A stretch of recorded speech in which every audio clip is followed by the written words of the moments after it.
Great. So welcome everybody to today's webinar on human connection.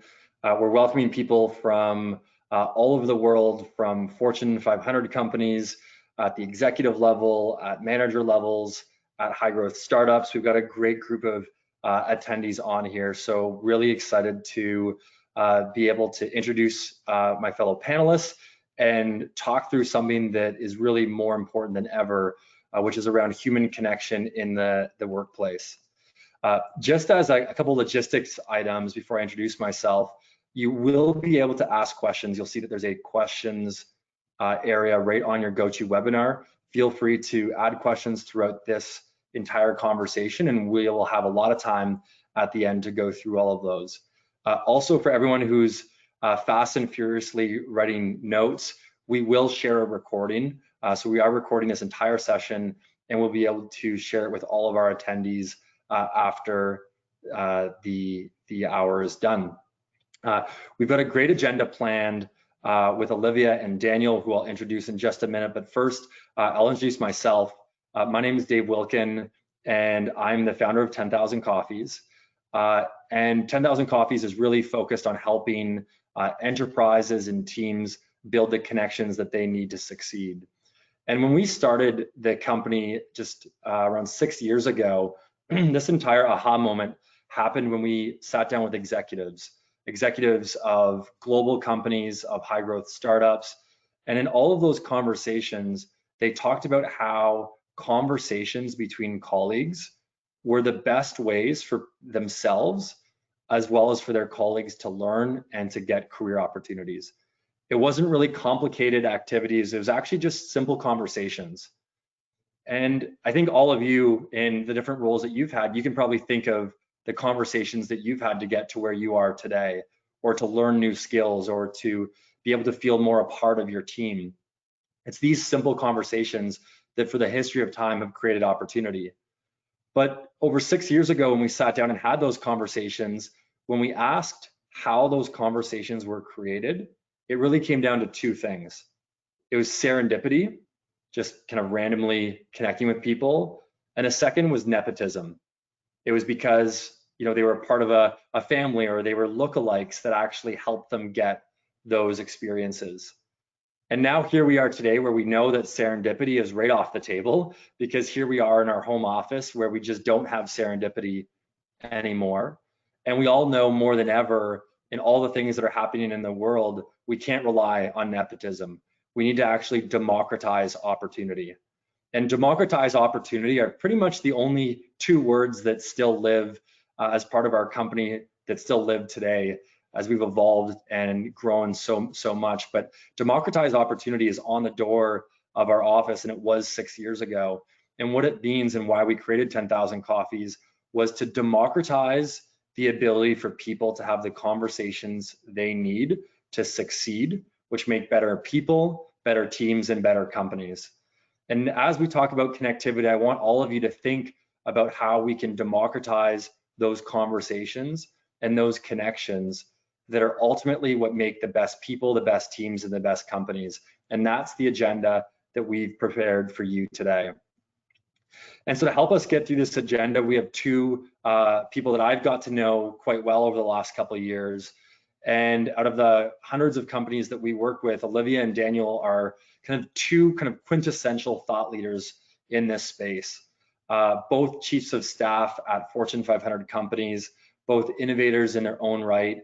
And first off, a big warm welcome to both Olivia and Daniel, who've joined us and will be able to walk us through some case studies, some candid success stories, and we'll be able to offer some Q&A to all of you that have joined the webinar to ask some of those candid questions on how they were able to use technology to create those aha moments and those connectivity points that we now need more than ever. So thanks, Daniel, and thanks, Olivia, for joining us. Thanks, Dave. So before we hand it over to Olivia to kick it off, we'll take about five minutes or so to talk you through some of the research that we can all take away back to our offices. Since COVID and since this fully remote workplace has happened, collaborating and communicating with colleagues is the biggest challenge that employees have reported. It was a challenge before COVID, and now as we kind of are learning all these new ways of working, it's become a bigger opportunity for all of us to create the most innovative, engaged, inclusive, and high-performing teams. So we're going to break all of this down. We're going to talk to you about how connection matters. We're going to pass it over to Olivia to share some of the great things that she's piloted and scaled around the world. Also with Daniel from PWC. And then we'll keep it really candid and have a Q&A, almost like a virtual coffee, like we were all in real life together, to dive into that in more detail. So these conversations and connections have been something that we've looked at for decades in the workplace. I think all of us can remember those retro movies where people were in legit offices by themselves years ago, those traditional offices. Those offices definitely didn't create that much serendipity. And so people started to create those water cooler conversations. And the goal of those water cooler conversations were so that people from different teams could actually talk to each other and form those more grassroots conversations. And businesses start to recognize the importance and the value of those. And so they decided to break down all the walls and create these open concept offices, or these offices where, collaboration, those moments, those unstructured conversations that created the best ideas and the best working relationships. But they took all those walls down and created open concept offices so that those unstructured conversations could happen in a more scalable way. And now I think all of us, as we're home, we're thinking about those open concept offices that are likely going to be changed forever in this new world of work. And so what we're all challenged with is, what's that next generation solution to create those collisions? And you'll hear us talk about collisions throughout this webinar, because collisions are more than just employees talking to each other. Collisions are those unstructured relationship building moments that help people do better work. And it's those collisions that have been completely removed. Serendipity is definitely off the table. We know that nepotism can't happen. So how do we as leaders create the environments for collisions to take place in this new remote world?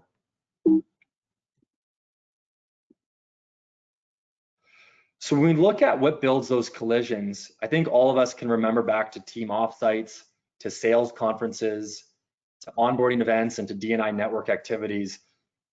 Those programs are where 90% of collisions were created. And all of them have been paused or postponed for now. And so the need for those connections and collisions have been taken off the table. And I'll tell you, just yesterday, we were hosting a launch with around 200 leaders from a major bank. And those 200 leaders had a poll on a webinar just like this. And those leaders were being polled on what activities and experiences were highest impact.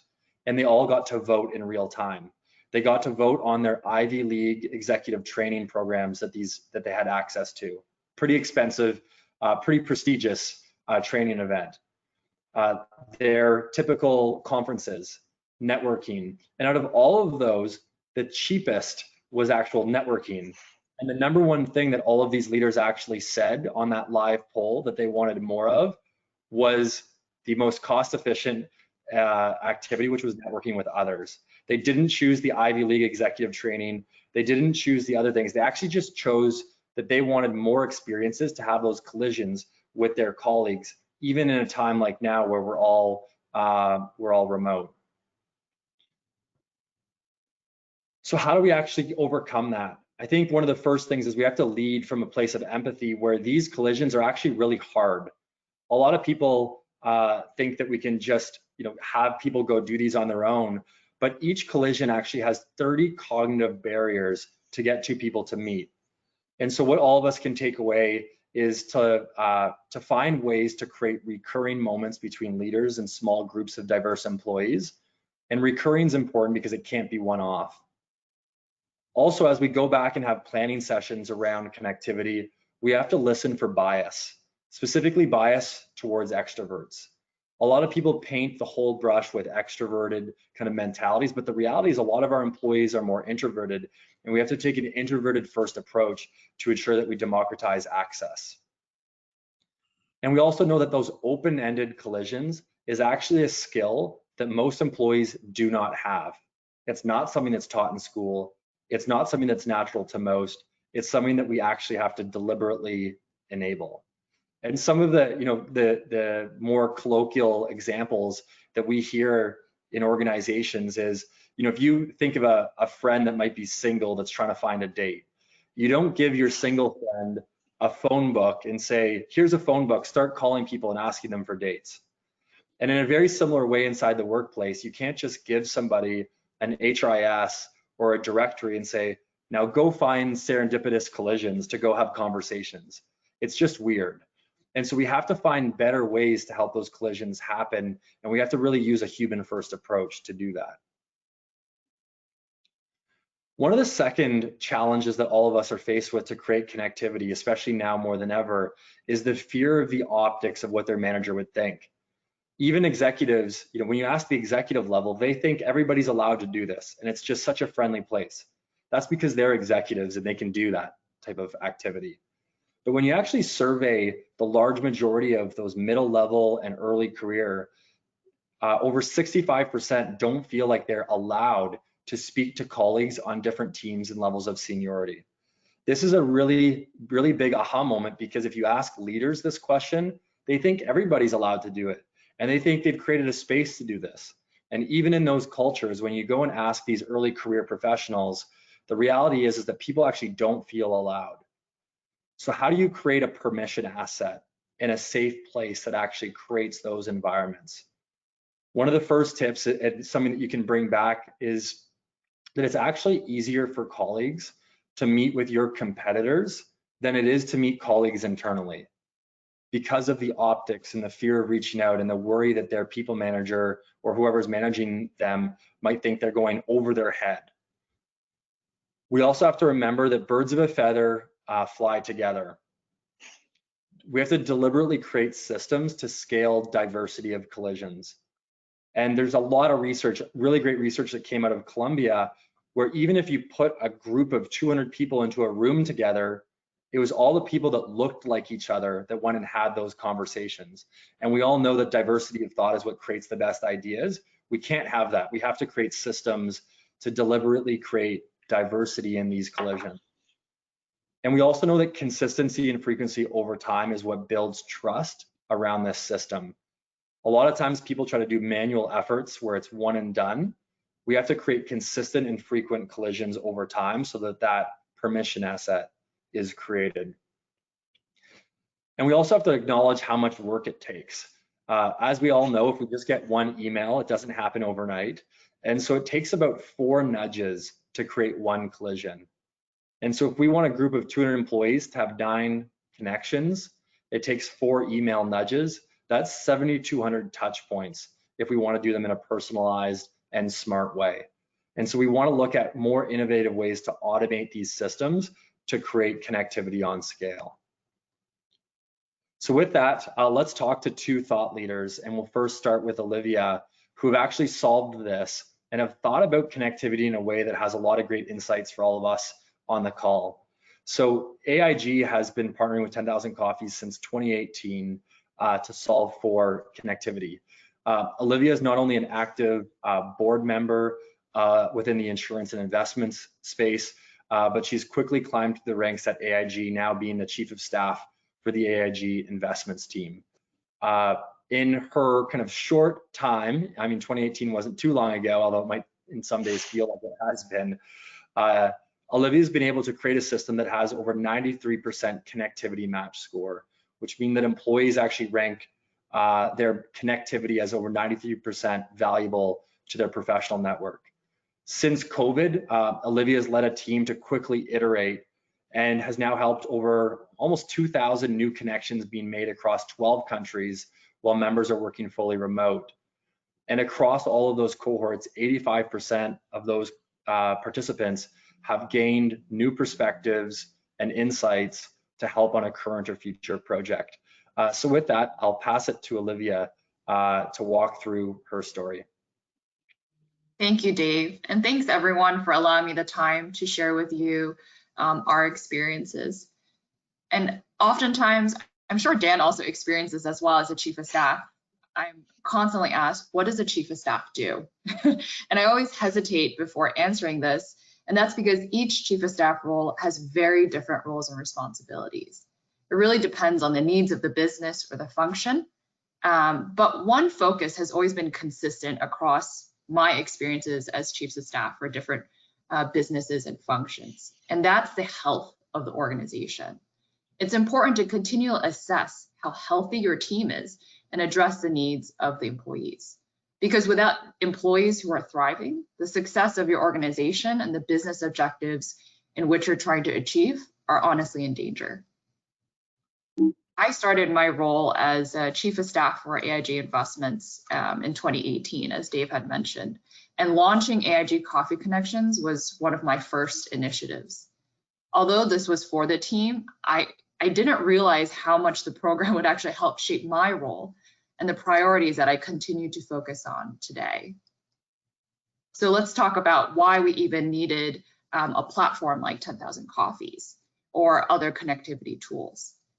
We had a need in AIG Investments to address employee feedback, and they wanted more opportunities for professional development and growth. And this included opportunities to build their network, build more connections to peers, to other teams, leaders, and also understand career mobility within the organization.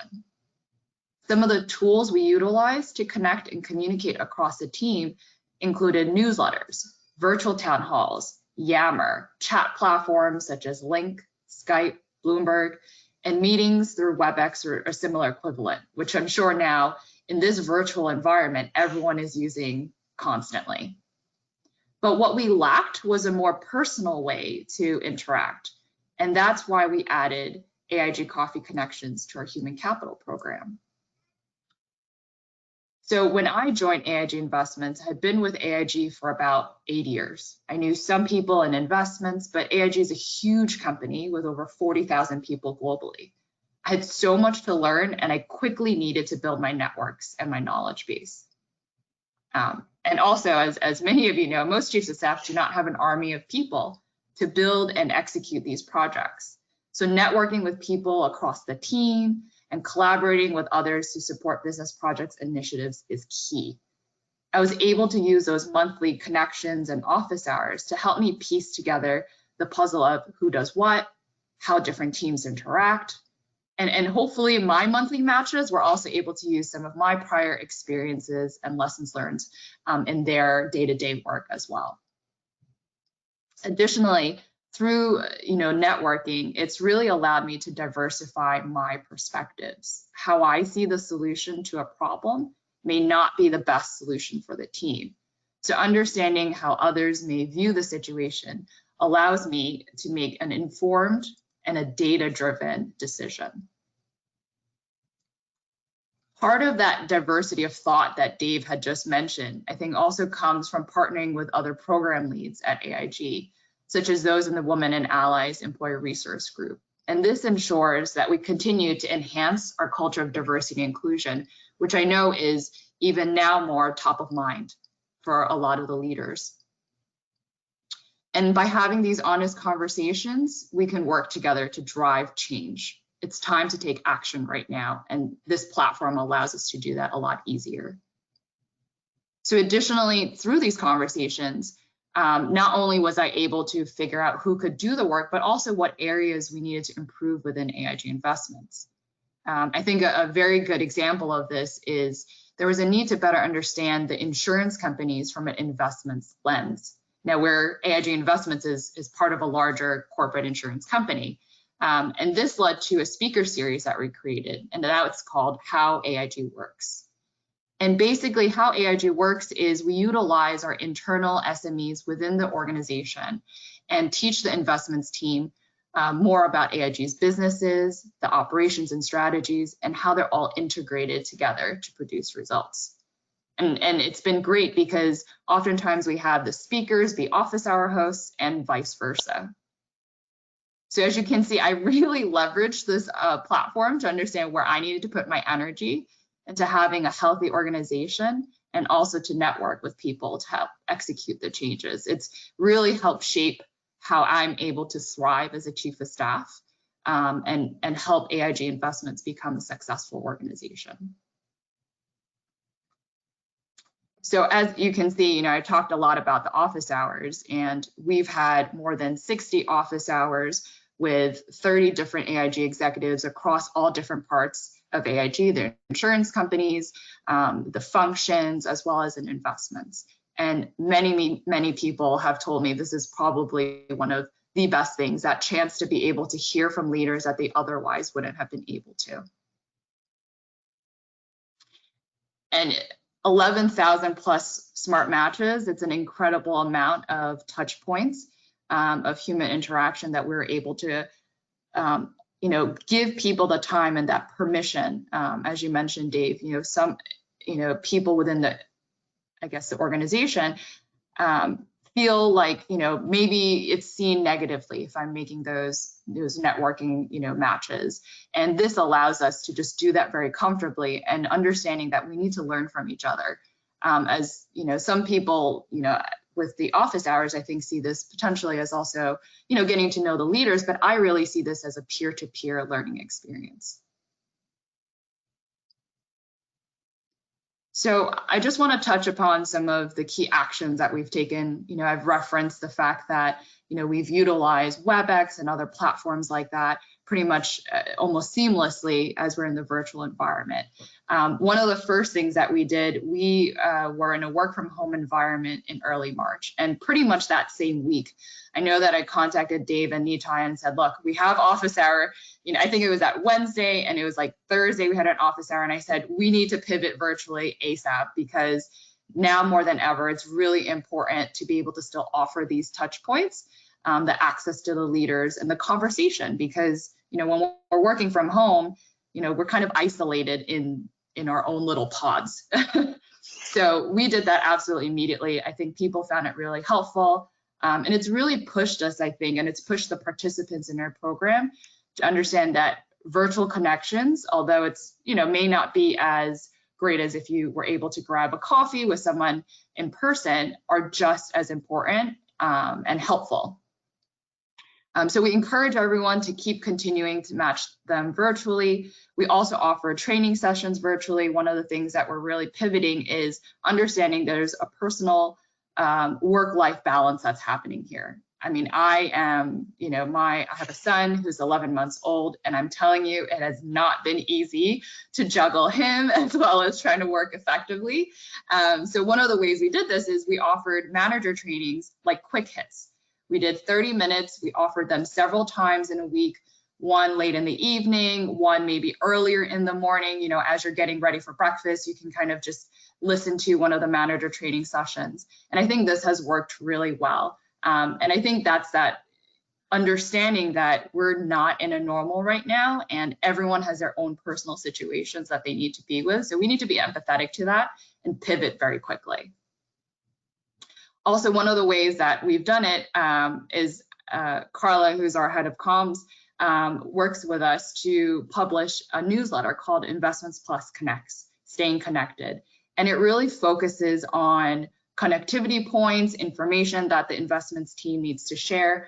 One of the things that we did is, we had a employee spotlight section within the newsletter, but we pivoted to work from home, and we try to showcase different work experiences, personal life situations, and how people are adapting as we're going through this, probably for, who knows when, at least till September for us. Additionally, AIG created an internal resource page for all things COVID-19. I think that was really helpful with a large organization that has a lot of global touch points and kind of like local nuances. It was really important that we could all go to one page and say, okay, what is the overarching framework that we need to abide by? So that has been really helpful. And lastly, to the work-life balance part, one thing that we've been really focusing on is our health and wellness.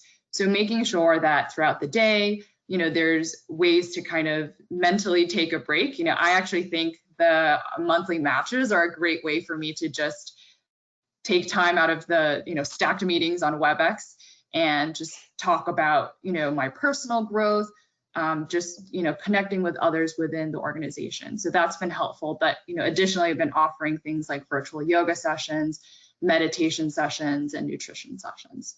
So that's a bit about how AIG has really kind of pivoted in the pandemic environment. And a quick question on that, Olivia, just from the audience is, can you just explain what office hours are and what monthly matches are? Sure, great. So office hours, I consider them casual fireside chats with some of our executive leadership and our senior leadership. And the purpose of them is very casual. We don't necessarily have a specific topic unless the participants who are joining the office hours bring them up in prior questions. But a way to just talk about career advice, anything that's at mind. Also, it's an opportunity for the hosts to gather feedback from individuals that are not necessarily part of their day-to-day work. So that's what office hours are. And then from monthly matches, what we do is on every single month, you get matched to someone within our participant pool, and that spans across AIG in very different levels. So I could get connected to someone who's an actuary, which was my most recent match, talk about their experiences. I was also chief of staff for the actuarial function in the past, so that was really exciting to see what has stayed through from the leadership that I was part of, what has evolved, and just those connection points. So those are the two different types of touch points we have in the AIG Coffee Connections program. That's awesome. Well, thank you for sharing all of that, and congrats on all of the success. I know when we see the success stories and like the human connection and what it's created, it's quite inspiring, especially across your Women and Allies employee resource group and across the different business units. So thank you, Olivia, and we'll get Olivia back in after we go through with Daniel for some Q&A. But with that, really excited to introduce Daniel Lindquist.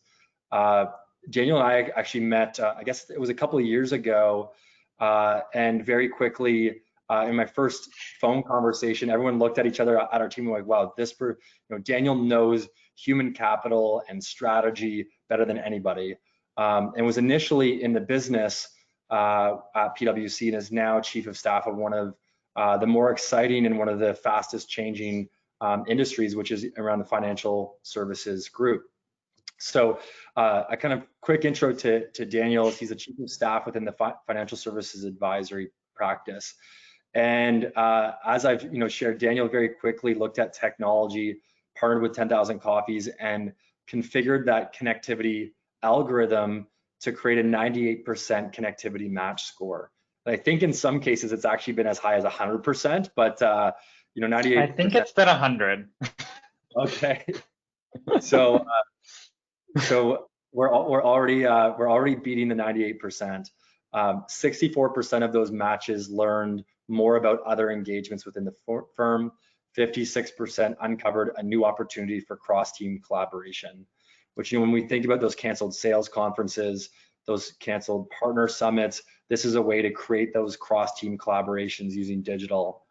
And 1 of 3 eligible PwC employees are now active in the program, which I haven't counted or checked, but I imagine that's higher than any other kind of development program in terms of broad reach. 1 in 3 employees are active. So with that, Daniel, thanks so much for joining. Over to you. Yeah, thank you, Dave, and thank you for having me. I mean, I think you heard from Olivia and you heard from Dave. If I think about my experience with the platform, we've branded it within our team Advisory Coffee Connections, and I think to Olivia's point, we tried to keep it very focused on the human experience and what our people needed. One of my most recent coffee chats was with actually in a virtual setting. It was post-COVID because now we're all 100% virtual. And I was in New York at the time and working virtually, and I was actually met with one of our recent hires in our practice.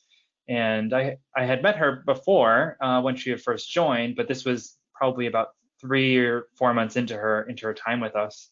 And it allowed me to learn a lot more about her background in terms of, we caught up on her children and what they were doing and how the move to virtual was working for them. We caught up on my role. And I think that the key thing that we left with was understanding what her experience was with building and managing a product portfolio, which she had done for many years in previous roles. And part of our strategy in our business is to grow our product business and launch new digital solutions for our clients. So that way, that when we're providing value, we can actually leave something behind that can help it and keep it more sustainable and scalable, similar to 10,000 Coffees. And so it actually really left with a really good connection that not only helped us connect with people, but also helped me do my job better and able to connect things in terms of our strategy. So again, I think just like Olivia said, it's not only the human piece, it's also, it really helps all of us do our jobs better and faster. And, when I think about the opportunity and how we got here, about probably 12 months ago, we started the year and we looked at our people engagement score, which I'm sure, many of your firms have something similar. And we looked at the feedback we had heard, and it seemed that, people we had heard wanted more connections across the business. They wanted stronger relationships. They wanted to learn more about what people in other teams were doing. They wanted to understand what solutions they were providing to our clients. And from our standpoint as a strategy, our purpose is really to solve client problems, and that's what we do every day. And the way we can do that better and faster is by connecting our skills. We have a very, very diverse skill set of people with 11 teams and about 30 or more different skill sets.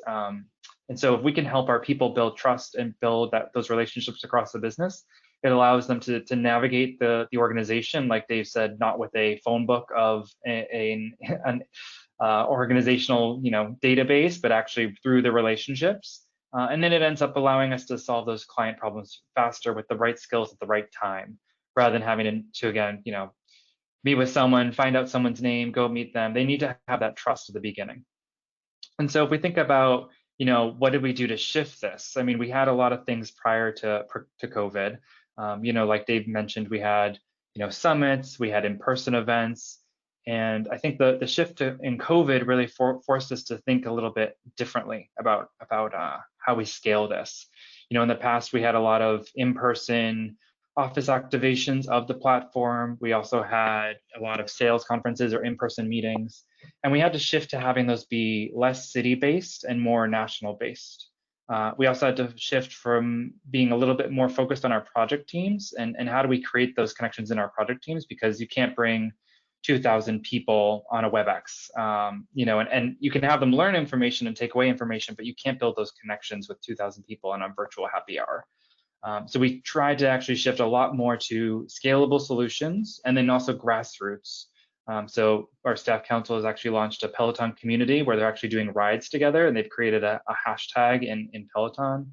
We have photo challenges where people are sharing photos on Yammer and on other platforms around working from home life. And we have cooking challenges, which is kind of, I think, the most interesting and exciting because it actually gets our people to do, again, something human-based rather than work-based. But, the real big thing with all these is how do you make these connections a reality? Like Olivia said, and like Dave mentioned, you can use manual matching programs. You can use Dinners for Five, which is something we do where we manually match, high potential individuals with leaders. And you can expect your leaders to, make introductions, but how can you actually, make it happen and know that it's happening? And also take the effort off the individual. And that's kind of where we started to go with our strategy, was how do we make really good high quality connections? And then how do we tech and scale it? And so this meant a lot of, focusing on the people, focusing on the friendships, and making it real and making it easy.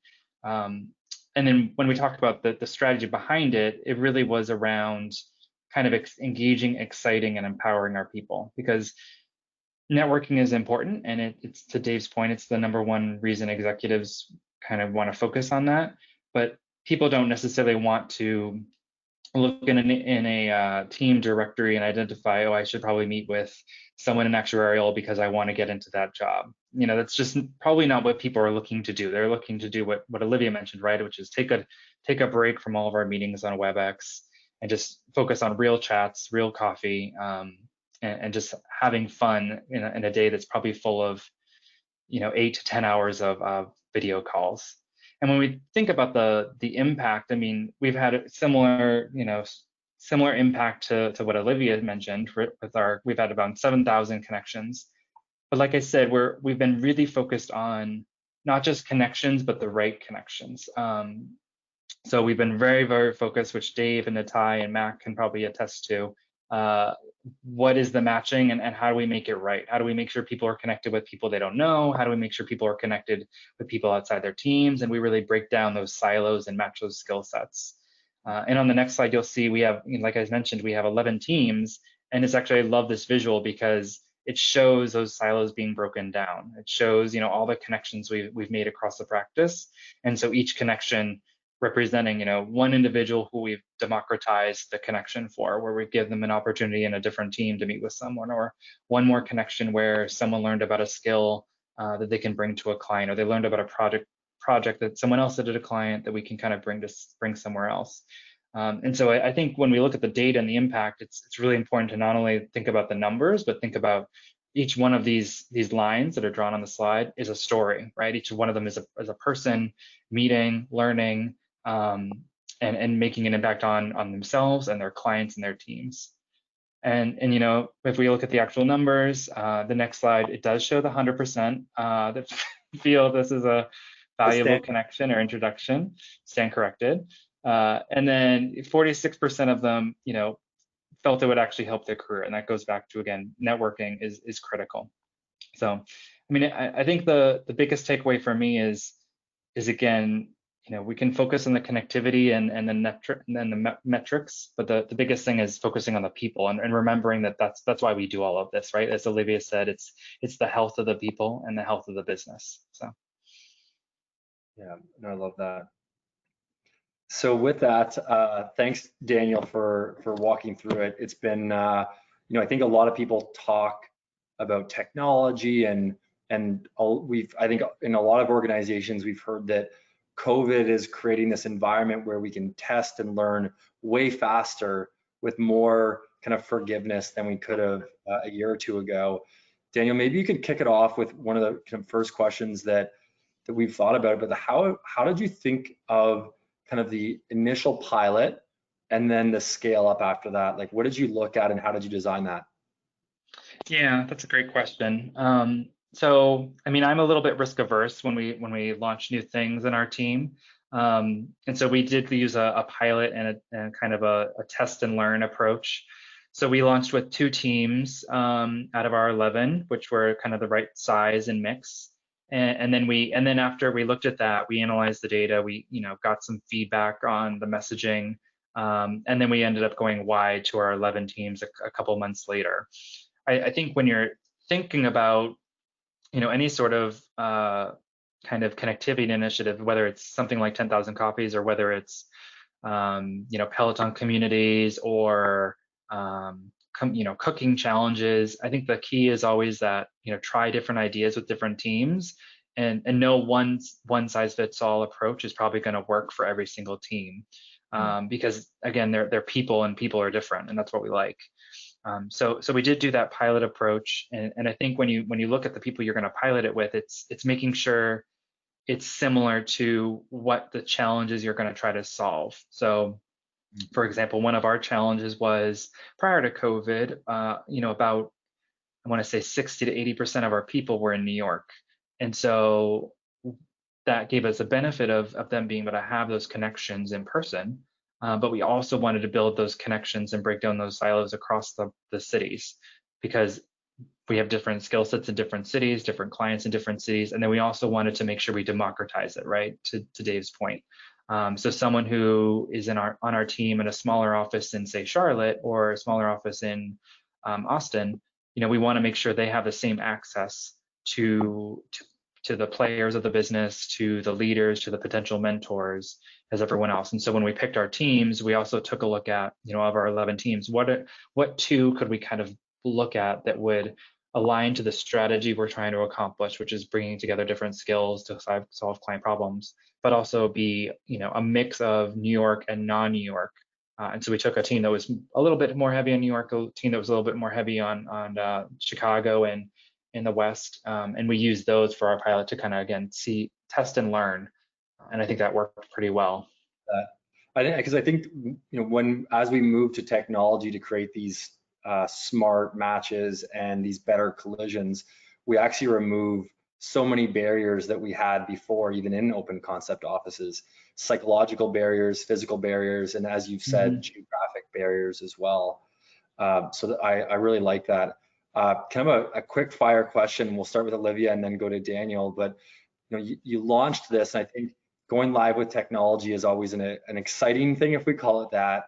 But what would you say was the best aha moment that you had having went live with this? Like, what was the aha moment where you were surprised by it? Olivia, if you want to kick off, and then we'll go to Daniel. Sure.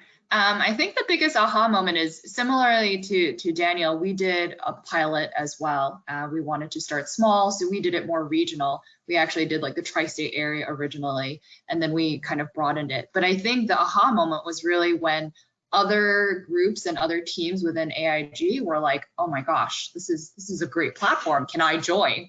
And we're working with the different teams to try to onboard them as well. But I think that was really it. And people understanding that, yes, you can do this manually, but when you have this pointed and supported by the organization and there's a focus on it as part of the everyday culture within, our AIG investments and just AIG generally, I think that was like the aha moment of like, okay, like this is actually needed. And what we're doing here is helping the organization.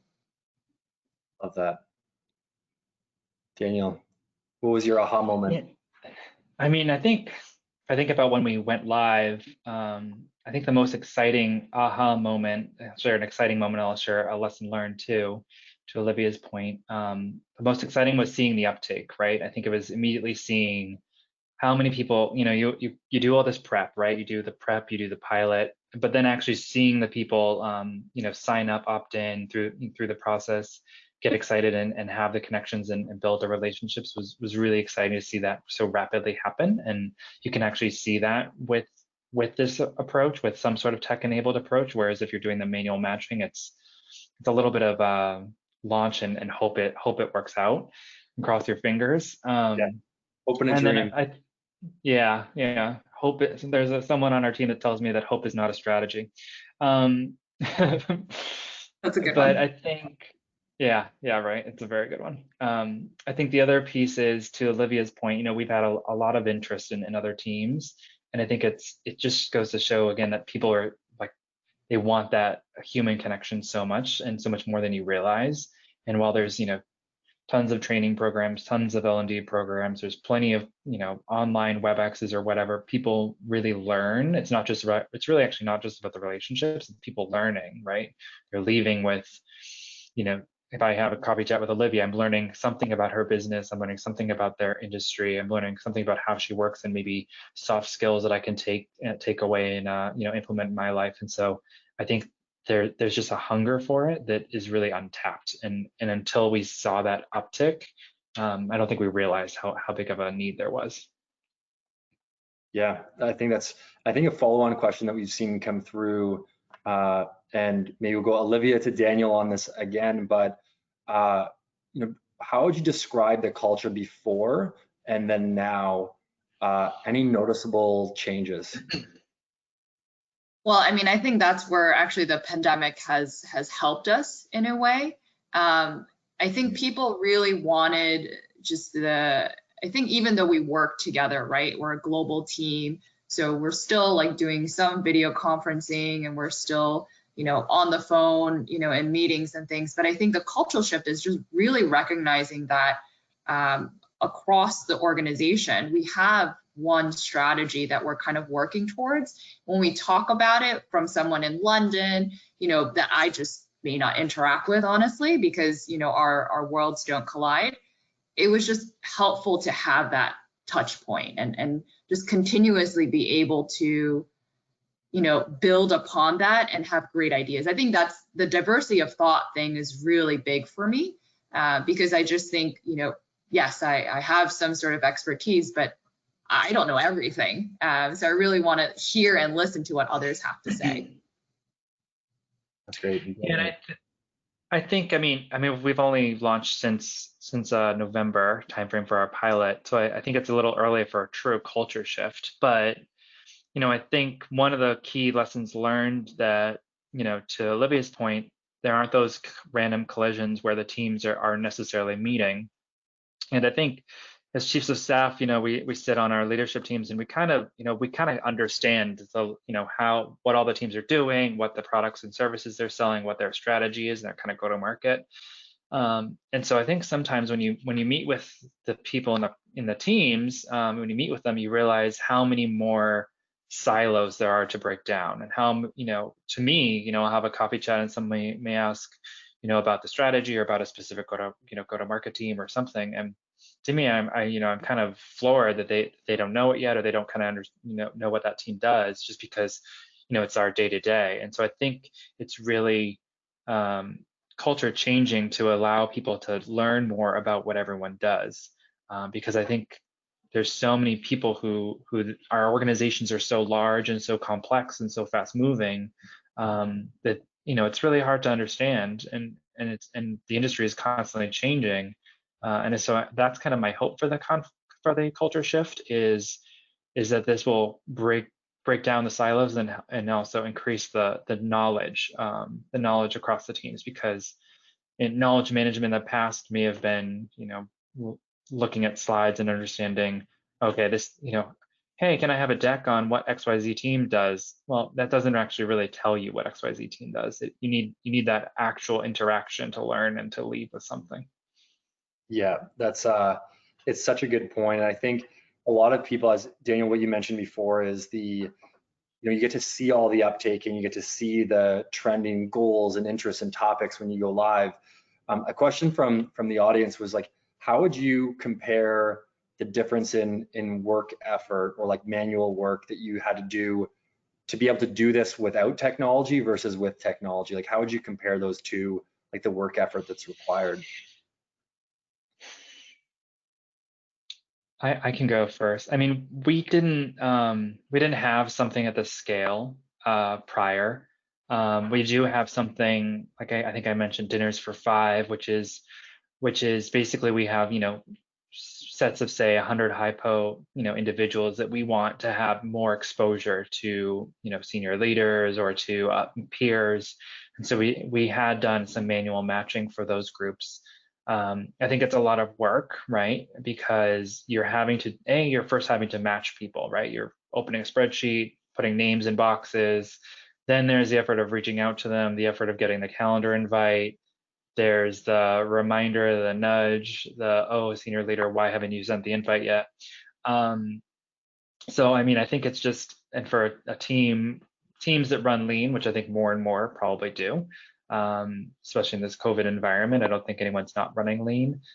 I don't think it's really sustainable, because there's so many tasks to do and so much to accomplish that maybe you can do that once for the first month and get it done. But how are you going to truly be able to do that amount of effort, every single month or every 6 weeks or however often you want to do it? I think it's probably not feasible or sustainable over a period of time. I absolutely have to agree. I mean, I've seen so many like mentoring type programs or networking type programs, and they just fizzle out because the administrator who has to go through that matching process and making sure that, do I have all the different pieces? It's a lot of work and a lot of time. And I do think, it's best. We're in this period of innovation and making sure that, as you mentioned, teams are running lean.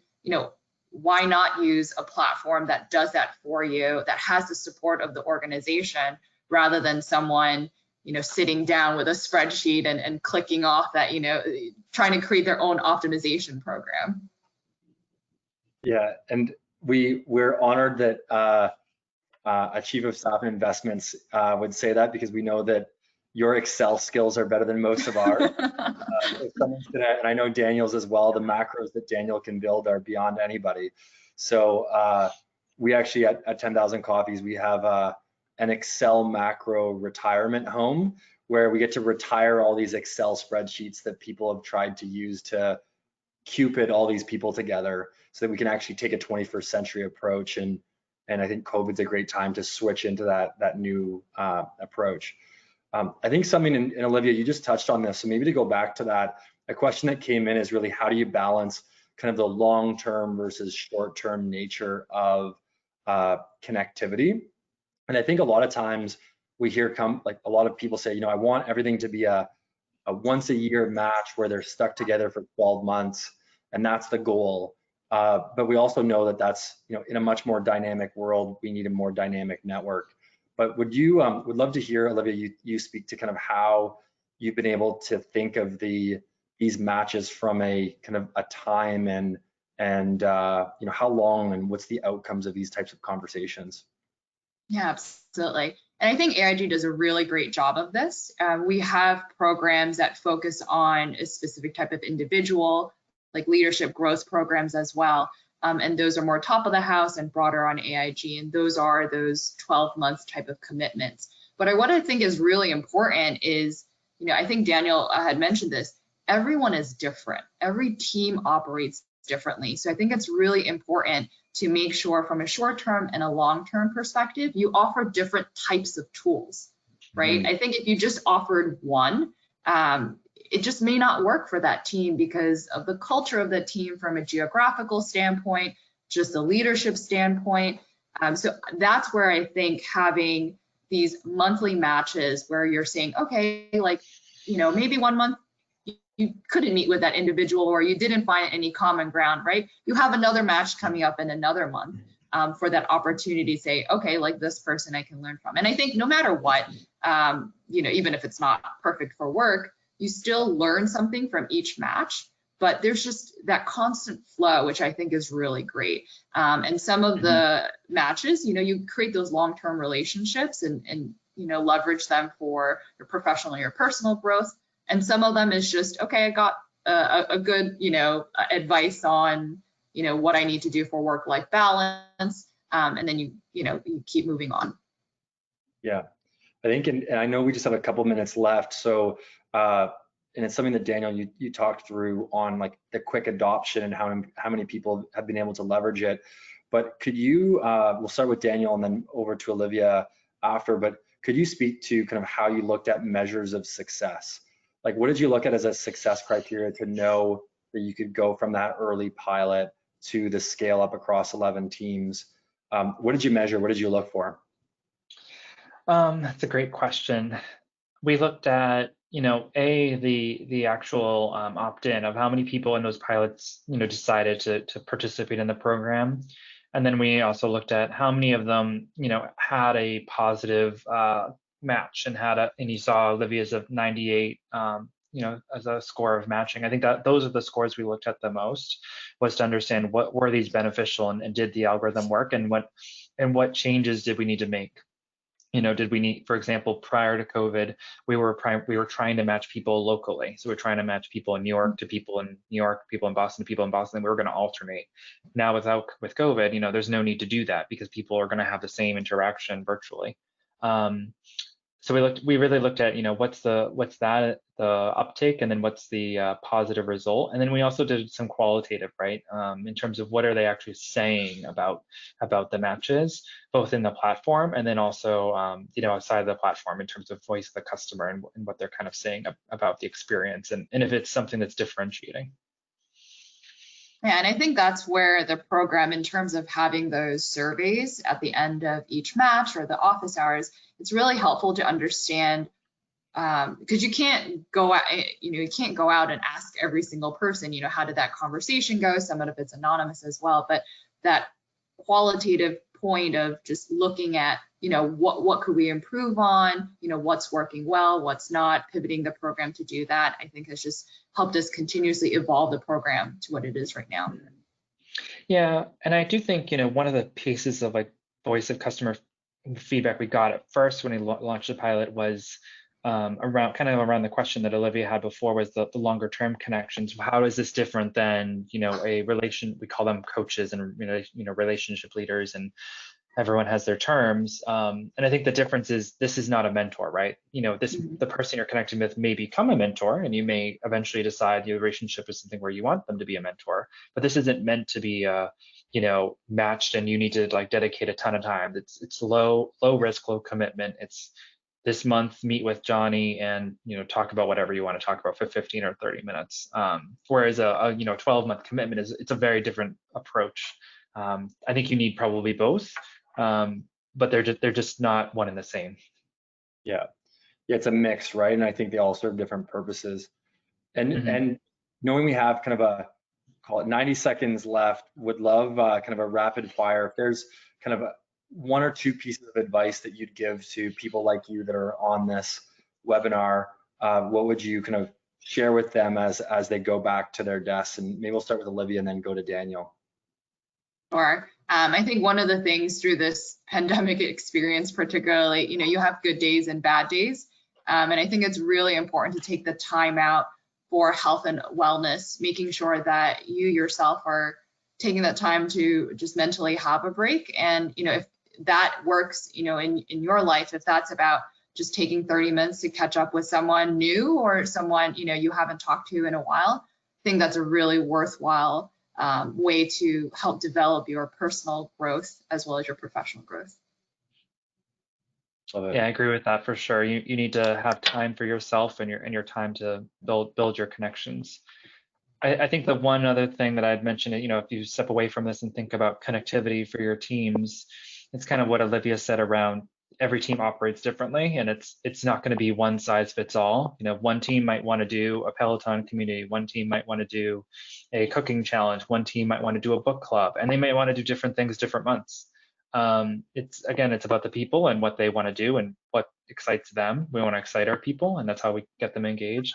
And so just thinking about how do you orchestrate it so that you have a program in place and you know that there's connectivity happening, but also you have that grassroots excitement and you're inspiring the people to do it versus telling them like, you're going to be having every team has to have a cooking club the month of March. Like that's not necessarily going to work, right? Because every team is a different place at a different time, depending on what's going on personally and professionally. 100%. And what I love about, and I know Olivia and Daniel, you both built this in, but in your matching criteria, your employees can set their own unique goals. So one employee is so different than the other, and by using technology, they can all set their own goals and how they want to create connectivity so that even if you have hundreds of people in the program, they all get their own journey, which is another benefit of tech. I know we're over time, and there's so many more questions that have come through. So definitely, reach out to Olivia and Daniel on LinkedIn or otherwise. But it was so great to have both of you on.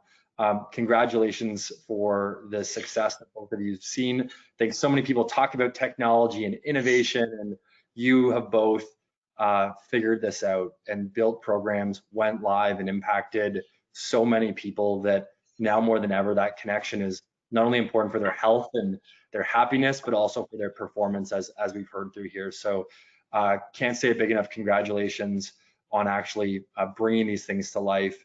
And thanks for sharing it with everybody online.